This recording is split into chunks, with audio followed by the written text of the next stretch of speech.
Arrête d'envoyer tout ton argent au pays parce que c'est la raison pour laquelle tu es bloqué et tu n'évolues pas aux États-Unis. Imagine un peu toi-même. Tu travailles ici et tu vis comme un esclave. Dès que ton téléphone sonne, hey, allô, Idriss, envoie-moi quelque chose là. Et toi-même, tu envoies ça. Même quand ton compte est vide, tu l'envoies quand même. Écoute-moi très bien. C'est très bien d'aider.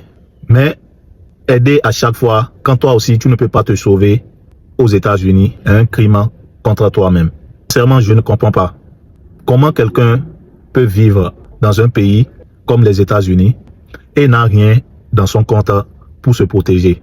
Tu n'as pas d'assurance santé, tu n'as pas d'argent en cas d'émergence dans ton compte, c'est-à-dire tu n'as rien pour toi.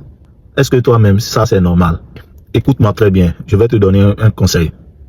Si tu as des gens importants pour toi au pays, comme ton papa, ta maman, tes frères et sœurs, des gens vraiment importants pour toi, des gens proches de toi qui se sont battus pour toi pour être aux États-Unis, décide d'un montant fixe pour les envoyer. Si c'est chaque mois, si c'est chaque 2 mois, si c'est chaque semaine, peu importe.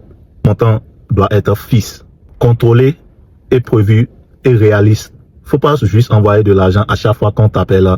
Il y a ceci, il y a cela, il y a ça. Faut juste les faire comprendre tes finances et dire que tu as la possibilité d'envoyer telle somme seulement.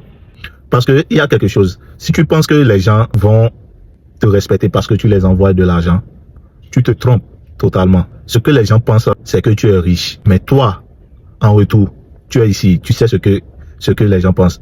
Tout le monde au pays pense que ceux qui sont ici sont riches. Mais toi, tu es déjà dedans. Tu sais comment tu es. Tu n'es pas riche. Ou bien tu es riche. Non, tu n'es pas riche. Tu es en train de construire ton avenir. Donc, fais-les savoir que tu es en train de construire et que tu n'as que la possibilité de telle somme. Parce que la réalité, c'est que tu n'es pas riche. On nous a vendu un rêve et la réalité, c'est autrement. La vraie vérité, c'est que tu ne peux pas sauver tout le monde. Oui, tu ne peux pas sauver tout le monde. Sauve-toi, toi-même d'abord. Les gens importants pour toi, oui, tu peux les aider. Mais il faut les aider avec contrôle et avec un montant fixe.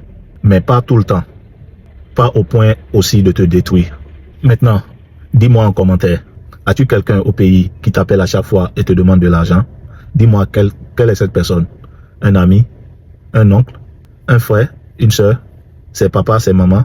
Dis-moi ça dans les commentaires. Mais tu n'as pas besoin de préciser de nom. Même si c'est ton papa et ta maman, c'est normal. Mais juste donne-les un montant fixe. Mais si tu as un ami, un oncle, quelqu'un qui te gêne à chaque fois, dis-moi ça dans les commentaires. Et si tu aimes cette vidéo, like, partage.